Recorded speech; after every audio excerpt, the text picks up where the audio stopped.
the spectacular mega event that is known as Musclemania, the ultimate body battle, spun southward for the second stop on its cross-country tour, Atlanta, Georgia. Muscle fans had never seen bodybuilders displayed in the sight and sound blitz of rock concert lighting and surround sound audio that has become the distinctive trademark of Musclemania, and the athletes who found themselves in the midst of it all flexed and posed like never before. A 19-year-old named Eric Tapp traveled all the way from Vermont to be a part of the spectacle and capture the teenage crown. A French-Canadian originally from Ontario, he now lives and works in Vermont. Eric stands 5'11" and carries 215 pounds of ripped muscle. Not bad for a teenager. The bantamweight class was unanimously won by Marietta, Georgia's George Gibson. A decade ago, he was diagnosed with a crippling bone disease that doctors told him would put him in a wheelchair. Instead, this drug-free competitor rehabilitated himself through weight training and now has over 50 bodybuilding trophies crowding his home. Winning the lightweight class must be second nature to Johnny Stewart of Chattanooga, Tennessee. After all, he's done just that at the Southern States, the Eastern Seaboard, and the state championships for Tennessee and North Carolina. This is one man you won't see bathed in sweat on a life cycle. His job lifting freight every day is aerobic enough. Johnny has always been drug-free because he trains for fun and peace of mind. Runner-up in the middleweights might seem familiar to those of you who watch the hit show American Gladiators. That's because Rick Herbert of St. Louis, Missouri was a contender who made it all the way to the semifinals. A personal trainer and teacher, he would like to thank his family and friends for believing in him. Cleaning up in the middleweight class was Forest Park, Georgia's Dale Daniels. Formerly the light heavyweight and overall Mr. Georgia, he felt his legs dominated his physique and therefore dropped down a class for better balance. Also a champion powerlifter, Dale was inspired to train by the TV series The Incredible Hulk. I can remember way back in 1977, I used to request to get off work early on Friday nights, come home and watch Lou Ferrigno as the Hulk. And I've always wanted to be Mr. America. And that, Lord willing, that's my goal, and we'll get there.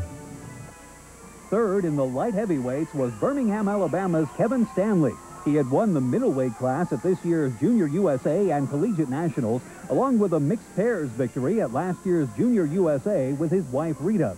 Now a senior at the University of Alabama at Birmingham, Kevin has learned to take it easy and not obsess over bodybuilding. Runner-up in the class was the 1989 NPC Teenage Nationals winner, Stephen Rouleau. The amazing thing about his placing was that prior to a 12-week period before this contest, he had quit training for 2 entire years. In that period, he only lost 6 pounds, even though a total of 5 inches came off his waist. Eat your heart out, Jenny Craig.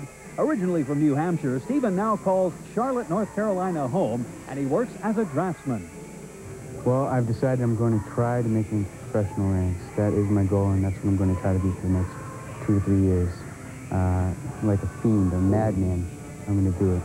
That's my goal. Winning the light heavyweight class was hometown favorite Victor Arnold.